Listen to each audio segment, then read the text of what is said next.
পরন্ত বিকেলের শেষ আলোটা তখন আস্তে আস্তে মিলিয়ে যাচ্ছে। চারদিক হালকা কমলা আভায় ভরে যাচ্ছে। বাতাসে মিশে আছে গধূলির নরম গন্ধ। পাখিরা গাছের ডালে ফিরে যাচ্ছে। আর দূরের মসজিদ থেকে মাগরিবের আজান করার অপেক্ষায় যেন স্থির হয়ে আছে চারপাশ। পার্কের একপাশে বিশাল একটা গাছ। তার নিচে দাঁড়িয়ে আছে রিশা আর আকাশ, দুজন দুজনার পাশে। অথচ মনে হচ্ছে দূরত্বটা অনেক বড়। রিশা মাথা নিচু করে চুপচাপ দাঁড়িয়ে আছে, আকাশও নিস্তব্ধ। যেন এই নীরবতার মধ্যেই তারা একে অপরের অগণিত কথা শুনে নিচ্ছে, তবুও মুখে কোনো শব্দ নেই। অথচ এই সাক্ষাৎ তো ছিল কথা বলার জন্যই, মনের কথা বলার জন্য, কিন্তু কোথাও যেন জমে থাকা অজস্র অনুভূতি মুখে আসতে পারছে না। আধা ঘন্টারও বেশি সময় কেটে গেল। সূর্যের আলো ধীরে ধীরে হারিয়ে গিয়ে চারদিক মৃদু অন্ধকারে ঢেকে গেছে। পার্কের বাতিগুলো একে একে জ্বলে উঠছে। ঠিক তখনই আকাশ ধীরে হালকা গলায় নীরবতা ভেঙে বলল, রিশা, আমি কিছু কথা বলবো, চুপ করে শুনবে কথাগুলো। আকাশের কণ্ঠে এমন এক গাম্ভীর্য আর কোমলতার মেশানো স্বর, যা শুনে রিশা হঠাৎ মাথা তুলে তাকালো তার দিকে। চোখের ভিতর শব্দ করে উঠল অদ্ভুত এক বাণী, আমি কিছু কথা বলবো। এই কথাটুকু শুনেই বুকের ভিতর হালকা ঝড় বইতে লাগলো। মনে হলো আকাশ কি তবে অবশেষে বুঝেছে তাকে। হয়তো আজ সবকিছু স্পষ্ট হয়ে যাবে। বুকের ভেতর দোলা দিয়ে উঠল আশার এক নতুন তরঙ্গ। কিন্তু সেই আশার বাতাস বেশিক্ষণ স্থায়ী হলো না। আকাশের পরের কথাগুলো যেন কাঁটার মতো বিদ্ধ রিশার হৃদয়ে। আকাশ ধীর গলায় বলল, আশা করি আমার কথাগুলো বুঝবে, কোনো রকম পাগলামি করবে না। তুমি জানতে চাইছিলে না আমি তোমাকে ভালোবাসি কিনা? এই প্রশ্ন শুনে রিশার চোখের ভিতর আলো আরো বেড়ে গেল। বুকের ভিতর কেমন এক মিষ্টি কাঁপুনি। সে এক দৃষ্টিতে আকাশের দিকে তাকিয়ে রইল, চোখের দৃষ্টিতেই উত্তর পেতে চাইল। আকাশ এবার আর থামল না। অনেক দিনের বাঁধা কথাগুলো একসাথে বেরিয়ে আসছে তার ভেতর থেকে। তোমার সব ইচ্ছা আমি পূরণ করতে পারবো না রিশা, এটা সত্যি, কিন্তু একটা কথা মেনে নাও, আমি তোমাকে ভালোবাসি। কবে কখন জানি না। অনেক চেষ্টা করেছি যেন মনটা তোমার দিকে না যায়, কিন্তু পারিনি। না চাইতো এই বেহায়া মন তোমার মায়ায় জড়িয়ে গেছে। আমি তোমাকে ভালোবাসি রিশা, নিজের থেকেও বেশি ভালোবাসি। ভালোবাসি, এই শব্দটা আকাশের ঠোঁট থেকে বের হতেই রিশার পুরো শরীরে যেন বিদ্যুতের শিহরণ বইল। চোখ দিয়ে অশ্রু গড়িয়ে পড়ল। ঠোঁটে ফুটে উঠল এক অদ্ভুত হাসি। মনে হলো তার সমস্ত পৃথিবী আজ আলোকিত হয়ে গেছে এই একটি শব্দে। যাকে সে এতদিন নিজের প্রাণ দিয়ে ভালোবেসেছে, যার জন্য কেঁদেছে, যন্ত্রণায় পড়েছে, সেই মানুষ আজ নিজ মুখে বলছে ভালোবাসি। এই অনুভূতি যে ভাষায় প্রকাশ করার মতো নয়। এ যেন সমস্ত দুঃখের বিনিময়ে পাওয়া এক মুহূর্তের আনন্দ, যার ওজন মাপা যায় না। আকাশের কণ্ঠ থামছে না। দেখো, আমি তোমাকে নিজের থেকেও বেশি ভালোবাসি, কিন্তু নিজের ভালোবাসাকে অস্বীকার করছি বারবার। নিজের মুখে বলছি তুমি অন্য কারো হয়ে যাও, আমার থেকে দূরে থাকো। জানি এটা নিষ্ঠুর শোনাচ্ছে, কিন্তু আমি তোমার ভালো চাই রিশা। আমি জানি আমার জীবনের বাস্তবতা কেমন। আমি তোমাকে সব সুখ দিতে পারবো না, তাই ভালোবেসেও তোমাকে নিজের কাছে টেনে নিচ্ছি না। তোমাকে হারাতে চাই না, তবু ভালোবাসা আড়াল করছি তোমার ভালো চাওয়ার জন্য। এই কথাগুলো বলার সময় আকাশের চোখ দিয়েও পানি গড়িয়ে পড়ল। সে মুখ ফিরিয়ে নিল, রিশার সামনে দুর্বল হয়ে পড়তে চায় না। কিন্তু রিশা ততক্ষণে স্থির হয়ে গেছে, চোখের জল থামছে না, বুকের কষ্টটাও না। সে হঠাৎ বলে উঠল কাঁপা কণ্ঠে, আপনি আমাকে ভালোবাসেন। এই কথাটা শোনার পর আমার হৃদয়ের অনুভূতিটা আমি কোনো ভাষায় প্রকাশ করতে পারছি না। আপনি কল্পনাও করতে পারবেন না আমি কতটা আপনাকে অনুভব করি। কিন্তু আপনি বলছেন আপনি আমাকে ভালোবাসেন, অথচ নিজের করতে চান না। এটা কেমন ভালোবাসা? আপনি আমার ভালো চাইছেন, কিন্তু আমাকে চাইছেন না। এটা কি আশ্চর্য না? রিশার কথাগুলো শুনে আকাশ নিঃশব্দে মাথা নিচু করে ফেলল। তার ঠোঁট কাঁপছে, কিন্তু কোনো শব্দ বেরোচ্ছে না। এই মেয়েটা বুঝবে না। সে ভাবল মনে মনে, ভালোবাসা কখনো কখনো যতটা সহজ মনে হয় ততটা সহজ নয়। আকাশ ধীরে বলল, খুব নরম কণ্ঠে, রিশা, তোমার চোখের জল আমার দুর্বলতা। আমি জানি তুমি বুঝতে পারছো না, কিন্তু বিশ্বাস করো, এই দূরত্ব, এই কষ্ট, এই ত্যাগ সবই ভালোবাসা। তারা বাইক রাইডের পর রাজীব ভাইয়ের গাড়িটা দেখতে পায়। রাজীব ভাইয়ের কাছ থেকে গাড়িটা নিয়ে তারা দুজন রওনা দেয় কক্সবাজারের উদ্দেশ্যে। পথে নাফিসা বাইরের আবহাওয়া উপভোগ করছিল। কাছে মুখ ঠেকিয়ে দূরের পাহাড়, গাছপালা, রাস্তার ধারে ঝিরঝিরে বাতাসে উড়ে যাওয়া ধুলোয় ওর মন ভরে যাচ্ছিল। মাঝে মাঝে বই পড়ছিল সে। সাইমান নিজেই হাতে বইটা ধরিয়ে দিয়েছিল, যেন ঘুরতে এসে নাফিসার পড়াশোনার কোনো ক্ষতি না হয়। খেয়াল খুশি আর যত্নের মিশেলে তার হালাল পুরুষটা। পড়তে পড়তে একসময় কখন যে নাফিসা ঘুমিয়ে পড়েছিল সে নিজেও টের পায়নি। চোখ মেলে দেখে চারপাশ পুরো অপরিচিত। একটা ছোট খোলা কটেজ, কাঠের তৈরি ছাউনি, চারপাশে নীরবতা আর দূরে সমুদ্রের গর্জনময় শব্দ। বাতাসের নোনা গন্ধ, ঢেউয়ের আওয়াজে এক ধরনের সুর বাজছে যেন। বুঝতে দেরি হয় না ওরা কক্সবাজারে চলে এসেছে, আর সাইমনই তাকে এই রুমে রেখে গেছে। চোখ ঘুরিয়ে চারপাশে তাকিয়ে দেখে কোথাও সাইমন নেই। ঠিক তখনই দরজায় হালকা টোকা পড়ে। একজন স্টাফ ভেতরে এসে বলে, স্যার বাইরে গেছেন ম্যাডাম, আমাকে বলেছেন আপনার দেখাশোনা করতে। নাফিসা নরম গলায় বলে, ঠিক আছে। তারপর মাথা নেড়ে ফ্রেশ হতে যায়। শাওয়ারের ঠান্ডা পানি গায়ে পড়তেই যেন ক্লান্তি বলে যায়। বের হয়ে হালকা কিছু খেয়ে নেয়। তারপর ব্যাগ থেকে নিজের বইটা বের করে কাঠের বারান্দায় গিয়ে বসে। সামনে পুরো সমুদ্র দেখা যায়, দিগন্ত পর্যন্ত নীল আর সাদা ফেনায় ভরা জলরাশি। এসে গাল ছুঁয়ে যায়। পেছনের নারকেল গাছগুলো আস্তে আস্তে বেড়েছে। ফুলের সাথে দাঁড়িয়েছে। সারাদিন নাফিসা একা একাই কাটিয়েছে। সাইমান তাকে রেখে কোথায় গেছে সে জানে না, একবার ফোনে বলার প্রয়োজন বোধ করেনি। নাফিসা বই খুলে পড়তে থাকে, কিন্তু মাঝে মধ্যে চোখ উঠে যায় সামনের দিকে। ঢেউ ভাঙার শব্দে মনটা যেন ক্রমে হালকা হয়ে আসে, এক অজানা শান্তিতে ভরে যায়। হাওয়া লাগতে লাগতে পাতা উল্টাতে উল্টাতে কখন যে চোখের পাতা ভারী হয়ে আসে সে টেরই পায় না। বইটা কোলে খোলা পড়ে থাকে, আর নাফিসা ঘুমিয়ে পড়ে সমুদ্রের মায়াবী সুরে, হাওয়ার নরম ছোঁয়ায়, নিঃশব্দ বিকেলের নিস্তব্ধতার ভেতরে। দলের ছেলেদের সঙ্গে দাঁড়িয়ে আছে সাইফান। আর কয়েক মাসের মধ্যেই নতুন ভোট শুরু হবে, সেই নিয়ে দলের ছেলেদের সঙ্গে আলোচনা করছে সে। আজকে মূলত এসেছিল ব্যানার পোস্টার কোথায় কোথায় লাগানো হবে তার খোঁজ নিতে। সব কাজ শেষ হয়ে গেলে দলের ছেলেরা খাওয়ার জন্য আবদার করে বসে, তাই সাইফান সবাইকে নিয়ে পার্কের ভিতর একপাশে বসে নাস্তা করতে লাগলো। হাতে হাতে নাস্তা বিলিয়ে দিচ্ছে, হাসাহাসি চলছে, রাজনীতির আলাপ জমে উঠেছে। এই সময় হঠাৎ সাইফানের ফোনে কল আসে। ফোনটা সে একটু একপাশে গিয়ে কথা বলতে শুরু করলো। কথা শেষ করে যখন ফিরে আসছিল তখন চোখে পড়লো দূরে একপাশে দাঁড়িয়ে থাকা একটা পরিচিত মুখে। চোখ কুঁচকে ভালো করে তাকাতেই চিনে ফেললো ওটা জারিন। ওর মুখে অদ্ভুত এক দুশ্চিন্তা, ভ্রু কুঁচকানো, মনে হচ্ছে যেন কোনো বড় চিন্তায় আছে। সাইফান অবাক হয়ে নিজের মনে বলল, এই সময়ে এখানে চশমা কি করছে? সন্ধ্যা নামছে, একটু পরে আজান হবে, পার্ক বন্ধ হয়ে যাবে, এরকম সময়ে একা একা এখানে দাঁড়িয়ে? ফোনটা পকেটে রেখে কপাল গুটিয়ে সাইফান জারিনের দিকে এগিয়ে গেল। ওদিকে জারিন বারবার আশেপাশে তাকাচ্ছে, মনের মধ্যে টেনশন। ওদের দুজনের ঝামেলা কি শেষ হলো, নাকি আবার কিছু কথা হবে? তার উপর এই জায়গায় মশার বংশবিস্তার যেন পুরোদমে চলছে। পা থেকে হাত, কোথাও শান্তি নেই। একটা মশা এসে হাতের ওপর বসতেই জারিন বিরক্ত হয়ে অন্য হাত দিয়ে মারতে গেল। ঠিক তখনই পিছন থেকে একটা চেনা কণ্ঠ ভেসে এলো, এই চশমা ভরা সন্ধ্যেবেলা এখানে একা একা কি করছো? নিজে তো সাধু সন্ন্যাসীর মতো চলে বেড়াও, অথচ এটুকু জানো না সন্ধ্যেবেলা একা পার্কে দাঁড়ানো ঠিক না? জারিন চমকে ঘুরে তাকাতেই সামনে সাইফান, আগের মতোই বিরক্তি আর আত্মবিশ্বাস মিশে আছে।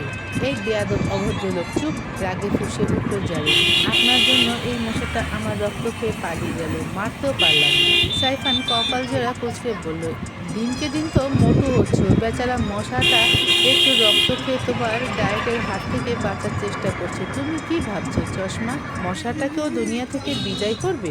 জারিন এবার রাগে গজগজ করতে লাগলো, এই লোকটার সাহস দেখো, এত খারাপ ব্যবহার করেও নির্লজ্জের মতো কথা বলতে এসেছে, আর এখন আমাকে মোটু বলছে, সাহস কত! সে আঙ্গুল তুলে বলল, এই নির্লজ্জ অসভ্য মানুষ, আপনার লজ্জা করে না আমার সঙ্গে কথা বলতে? এত কিছু হয়ে যাওয়ার পরও এত স্বাভাবিকভাবে কথা বলতে পারেন?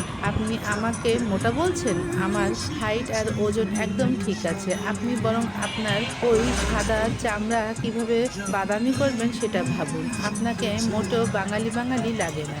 সাইফান ভ্রু কুঁচকে রেগে গেল। এই চশমা, তুমি আমাকে নির্লজ্জ বেয়াদব বলছো? তার ঠোঁটে হালকা হাসি, চোখে বিরক্তি। আমার ফর্সা গায়ের রঙে কত মেয়ে ক্রাশ খায় জানো? এই সাদা চামড়ার জন্যই সবাই পাগল হয়ে যায়, আর তুমি বলছো বাদামি হয়ে যায়? এত সুন্দর পোলারে কেউ এভাবে কথা বলে নাকি? স্বর একটু নিচু করে বলল, এই মুখ সামলে কথা বলো চশমা। আমি যদি অন্যায় করে থাকি আমি সরি বলেছি, যেখানে তোমারও সমান দোষ ছিল। তবুও আমি ক্ষমা চেয়েছি, কিন্তু তোমার দেমাগ কমে না। আমার মতো সুন্দর ছেলে তুমি আর কোথাও পাবে না।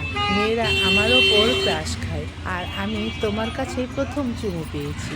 অমৃত খাওয়ার সাথে যদিও তিতা তোমার মুখ, তাই বলছি আমার বিউটি নিয়ে কথা বললে এখানেই দফারফা করে দিতাম তুমি। জারিন চোখ উল্টে বিরক্তির হাসি দিয়ে বলল, আইসে ফাটাবাস বাংলাদেশি। আর মেয়েরা যদি সত্যি আপনার উপর ক্রাশ খেত তাহলে এতদিনে একটা গার্লফ্রেন্ড পেতেন আপনি। যত সব ফাউল কথা বকেন, যান ভাগেন এখান থেকে। সাইফান গম্ভীর গলায় বলল, এই চশমা ঠিক করে কথা বলো। আমি বলছি ভালো হবে না। মেয়েরা আমার উপর ক্রাশ খায় সেটা একদিন ভালো করেই বুঝবে, তখন জ্বলবে। আর আমার পিছন পিছন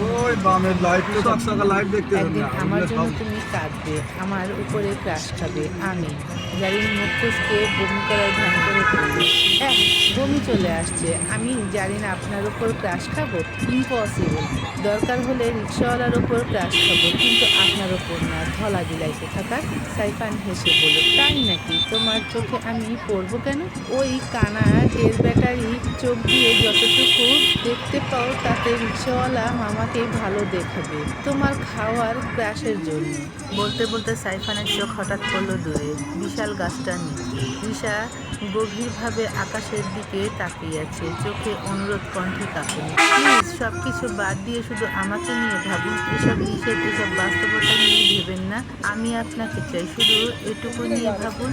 আকাশ চোখ, ওর চোখে না তাকিয়ে অন্যদিকে মুখ ঘুরিয়ে নিল। জানে রিশার চোখের দিকে তাকালেই নিজেকে দুর্বল করে ফেলবে, আর তার সঙ্গে রিশাকেও দুর্বল করে ফেলবে। সেই চোখে আশার আলো জ্বলে উঠবে, যে আলো কখনো পূর্ণ হবে না, তবু একবার জেগে উঠলে নিভানো অসম্ভব। তাই সে দৃঢ় স্বরে বলল, এটা সম্ভব নয় রিশা।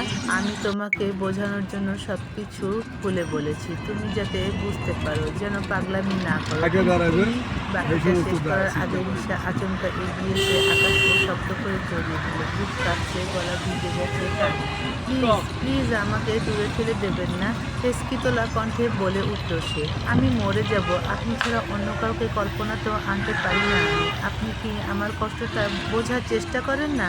আপনি যদি সত্যি আমাকে ভালোবাসেন তাহলে কেন আমার কষ্টটা অনুভব করেন না?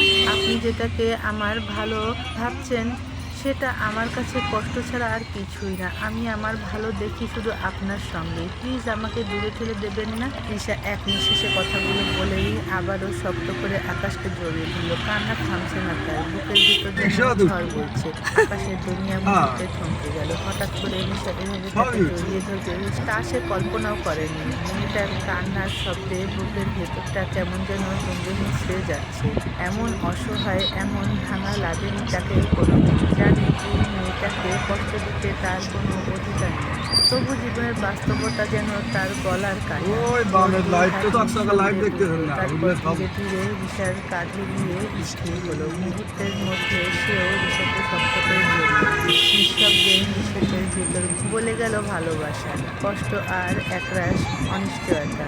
ঠিক সেই সময় দূর থেকে একজোড়া চোখ হঠাৎ থেমে গেল তাদের ওপর। সাইফান দূর থেকে দাঁড়িয়ে সে দেখল রিশা আর আকাশ দুজন দুজনকে শক্ত করে জড়িয়ে আছে। প্রথমে মুখের অভিব্যক্তি স্তব্ধ হয়ে গেল বিস্ময়ে, আর পরের মুহূর্তেই তার চোখ লাল হয়ে উঠল রাগে। বুকের ভিতর যেন আগুন জ্বলে উঠল। জারিন তখনও পাশে দাঁড়িয়ে কিছু একটা বলতে যাচ্ছিল, কিন্তু সাইফান একটাও কথা না বলে দ্রুত পদক্ষেপে সোজা সেই দিকে এগিয়ে গেল। মুখ গম্ভীর, চোখে আগুন, কপালটা কুঁচকে আছে। দূরত্ব কমছে আর রাগে গর্জে উঠছে তার ভিতরটা। জারিন সাইফানকে হঠাৎ নিজের কথার মাঝে থেমে না থেকে তেড়ে ফুঁড়ে এগিয়ে যেতে দেখলো। কপাল গুটিয়ে তাকালো সাইফানের দিকে, তারপর হঠাৎ চোখ পড়ল দূরে বিশাল গাছটার নিচে দাঁড়িয়ে থাকা রিশা আর আকাশের দিকে। চোখ এক পলকে বড় হয়ে গেল ওর, মুখ থেকে বেরিয়ে এলো হালকা ফিসফিসে শব্দ, আল্লাহ আল্লাহ, রিশা আর আকাশ ভাই। ওর তো মনেই ছিল না এই দুজনের কথা। মুহূর্তের মধ্যে যখন রিশা আর আকাশকে একে অপরের বুকে শক্ত করে জড়িয়ে থাকতে দেখলো, জারিনের চোখে অদ্ভুত এক শান্তি এলো। যেন বুকের ভিতর জমে থাকা ভার হঠাৎ হালকা হয়ে গেল। কিন্তু সেই শান্তি বেশিক্ষণ স্থায়ী হলো না। পরক্ষণে সাইফানের কথা মনে পড়তে জারিন দাঁত দিয়ে নিজের জিভ কামড়ে বলল, ইস, এত সুন্দর একটা মুহূর্ত চোখে পড়লো ওই বেয়াদবটার। যেখানে বাঘের ভয় সেখানে সন্ধে হয়। ওর দৃষ্টি এবার সাইফানের দিকে। ছেলেটার চোখ মুখে আগুনের ছটা, ঠোঁট শক্ত করে চেপে রেখেছে। জারিন নিচু স্বরে নিজের মনেই বলল, এই বেয়াদবটার মুখ দেখে বুঝছি আজ কোনো না কোনো প্যাচাল হবে। রিশার বাঁচর নাই এবার। বলেই দৌড় দিল। সাইফানের পেছন পেছন দৌড়াচ্ছে, কিন্তু ওর লম্বা কদমে তাল মেলানোই যেন অসম্ভব। তবুও জারিন থামল না। হাঁপাতে হাঁপাতে হাসি মুখে বলল, এই সাইফান ভাই, আপনি সত্যিই অনেক কিউট। মাশাআল্লাহ, আমি ভুল ভেবেছিলাম আপনার উপর মেয়েরা ক্রাশ খাবে না। আসলে খাবে, একদম খাবে। বলেই সোজা গিয়ে সাইফানের সামনে দাঁড়িয়ে পড়ল। সাইফান থেমে গিয়ে ওর দিকে কটমট করে তাকালো, চোখে আগুন, গলায় রাগের সামনে থেকে সরো বেয়াদব মেয়ে, আগে ওদের দুইটাকে দেখছি, তারপর তোমাকে দেখবো। ওই পাখনাটা ঠিক কত বড় হয়েছে আজ দেখবো আমি। দুজনের পাখনা কেটে ফেলার ব্যবস্থা করতেই হবে আজ। কথা শেষ করে নিজের এক হাত দিয়ে জারিনকে সরিয়ে দিল। জারিন হোঁচট খেয়ে পেছনে পড়ে গেল, কিন্তু সাইফান থামল না। কয়েক কদম এগিয়ে এসে এক ঝটকায় রিশার হাত ধরে টেনে নিল, আর মুহূর্তেই জোরে একটা থাপ্পড় বসিয়ে দিল ওর গায়ে। সাইফান ভাই, রিশা কিছু বুঝে ওঠার আগেই দ্বিতীয় থাপ্পড় এসে লাগলো। মুখটা একপাশে দেখে গেল, চোখে ঝাপসা অন্ধকার। ও বুঝে ওঠার আগেই তৃতীয়বারের মতো হাত উঠল, কিন্তু এবার হাতটা মাঝ আকাশে থেমে গেল। আকাশের শক্ত হাত ধরে ফেলেছে সাইফানের হাত। সাইফান নিজের কাজে বাধাতে ঘুরে তাকাতেই চোখ পড়ল আকাশের মুখে। রাগে তার চোখ জ্বলে উঠল, ঠোঁট কেঁপে উঠল ক্রোধে। এক মুহূর্তে নিজের হাত ছাড়িয়ে নিয়ে আকাশের শার্টের কলার চেপে ধরল, আর অন্য হাতে এক ঘুষি মেরে দিল সরাসরি মুখে। তোকে আমি বন্ধু না ভাই ভেবে কাছে রেখেছিলাম, তাই না? সাইফান গর্জে উঠল, কাজের শেষে তুই এমন জোচ্চুরি করলি, আমাদের বাড়ির মেয়ের দিকে নজর দিলি, আমার বোনের দিকে হাত বাড়ালি। কথা শেষ না হতেই আবার এক ঘুষি। আকাশের ঠোঁট ফেটে গেল, কিন্তু মুখে কোনো প্রতিবাদ নেই, কেবল নিঃশব্দে এক ফোঁটা হাসি লেগে আছে ওর ঠোঁটের কোণে। জারিন তখন ওদের দিকে তাকিয়ে স্তব্ধ, মুখে হাত, চোখ বিস্ফোরিত। রিশার মুখে থাপ্পড়ের দাগ, কানের পাশটা লাল হয়ে গেছে, মেয়েটা নিঃশব্দে কাঁপছে। জারিন ছুটে গেল ওর দিকে, জড়িয়ে ধরল শক্ত করে। রিশা শোনা, কিছু বলো না। রিশার মাথা ঝাঁঝিয়ে গেছে, কান বেজে চলেছে, চারপাশ যেন ঘুরছে। ঠিক তখনই রিশার চোখ পড়ল আবার। আকাশকে এভাবে মারছে সাইফান। ওর ভেতরটা কেঁপে উঠল, মুহূর্তেই দৌড়ে গিয়ে ওদের মাঝে ঢুকে পড়ল, দুহাত ছড়িয়ে দাঁড়িয়ে পড়ল ওদের মাঝে, মুখে চিৎকার, থামো দুজনে, একদম থামো। শব্দটা কাঁপছে, কিন্তু গলায় ছিল একরাশ দৃঢ়তা। এই এক মুহূর্তে জারিনের চেহারা যেন অন্যরকম হয়ে গেল, ভয়ের মাঝেও চোখে আগুন, কান্না মিশে থাকা কণ্ঠে এক অদ্ভুত শক্তি। আকাশ একবার রিশার দিকে ফিরে তাকালো, চোখে ছিল নীরবতার ক্লান্তি, আর মুখে এক ক্ষুদ্র, চোখে নাও ধরা হাসি। সেই একটুকু ঢেউ রিশার কাছে কোনো আশার আলো হয়ে ওঠে, কিন্তু আকাশের কণ্ঠে যখন পড়ল, ভারী খসে পড়ে। আকাশ বলল, আশা করি এখন তুমি আমার উত্তর পেয়ে গেছো রিশা। যে কারণে আমি তোমাকে দূরে থাকতে বলেছি, তার সব উত্তর তুমি পেয়ে গেছো। যদি না বুঝতে পারো সেটা তোমার ব্যর্থতা, ব্যাস তো ভালো থেকো। নিজের পরিবারের পছন্দের কোনো একজনকে বেছে নিয়ে ওর সঙ্গে ভালোবেসে জীবন গড়ো। কথাগুলো যেন ধাতব কাঁটায় কেটে গিয়ে রিশার কণ্ঠে বজ্রপাতে। আকাশ পেছন ফিরল, তার পা ধীরে নির্বিকার, যেন সে ইতিমধ্যে পৃথিবী থেকে কিছুকাল দূরে সরে আসছে। সে চলে যেতে যেতে আর একবার পিছনে ফিরে কেবল রিশাকে দেখলো না, ফিরে তাকালো না, কেবল থামলো, চোখ বন্ধ করলো, নিঃশ্বাস ফেলে আবার অচেনা পলকে চলে গেল। সেই মুহূর্তে সাইফান লেগে ধরে টেনে টেনে রিশাকে সামনে নিয়ে যাচ্ছে। রিশা চিৎকার করে কাঁদছে, পা থেমে নেই, বারবার হেসকি কেটে বলছে, আকাশ ভাই, আপনি যাবেন না, আমি আপনাকে ভালোবাসি। আপনি যদি আমাকে দেখতেন, প্লিজ একবার দেখুন, আমি আমি বাঁচবো না আপনাকে ছাড়া, আমি মরে যাব। কিন্তু আকাশ তার দিকে ফিরে না দেখে নির্দিষ্ট দিকেই শেষ হাঁটা শুরু করলো। সাইফান আরো শক্ত করে রিশার হাত নিল, চোখে বিদ্রুপ কণ্ঠে গর্জন, চুপ!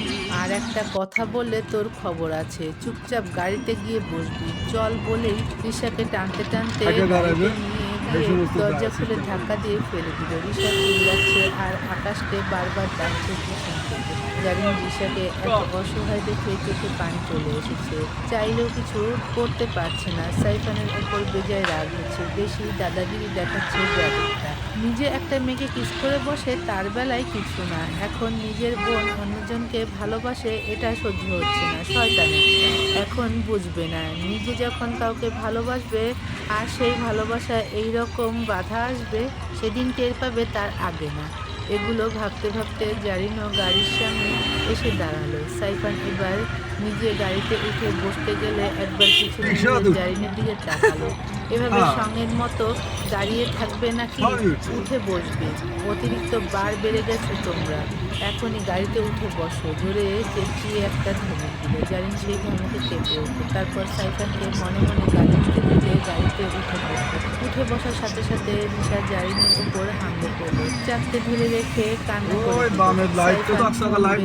দলের ছেলেদের জানিয়ে দিল সে চলে যাচ্ছে। তারাও চলে যায়। তারপর নিজের গাড়িতে উঠে বসলো। রিশাকে এভাবে কাছে দিতে একটা দীর্ঘশ্বাস ছেড়ে বলল, তোকে যদি আর একবার শব্দ করতে দেখি আমি, কান্না না থামালে সত্যি কথা আকাশকে আমি মেরে রেখে আসবো। চুপচাপ বসে থাকবি আর আজকের পর থেকে এইসব মাথা থেকে ঝেড়ে ফেলবি।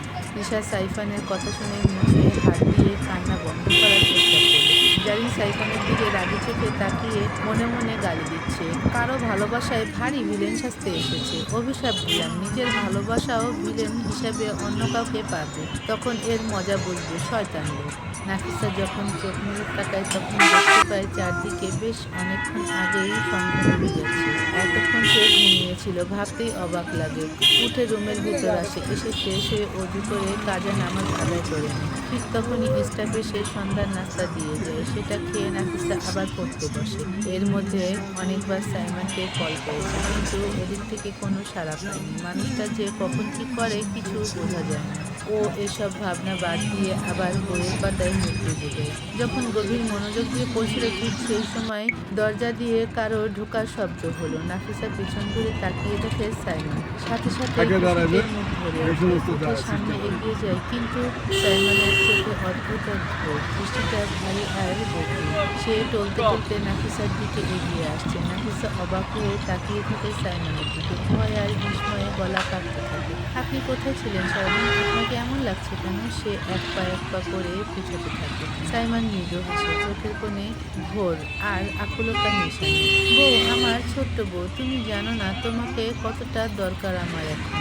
সে ধীরে ধীরে আরো কাছে আসে, হাত বাড়ায় নাফিসার দিকে। নাফিসা বিভ্রান্ত, বুকের ভেতর ধুকপুক করছে। পিছাতে গিয়ে বিছানার সাথে ধাক্কা খেয়ে চুপচাপ বসে পড়ে। সাইমন নাফিসার উপর ঝুঁকে পড়ে। নাফিসার হাত চেপে ধরে বলে, আজকে আবার একটু ব্যথা দেবে, সহ্য করবে তো আমার পিছু?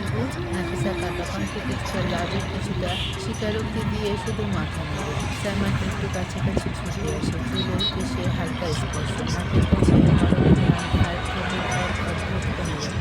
আমার পকেট সাইজ শু, সারা দেবে তো তোমার স্বামী জানবে? আজকে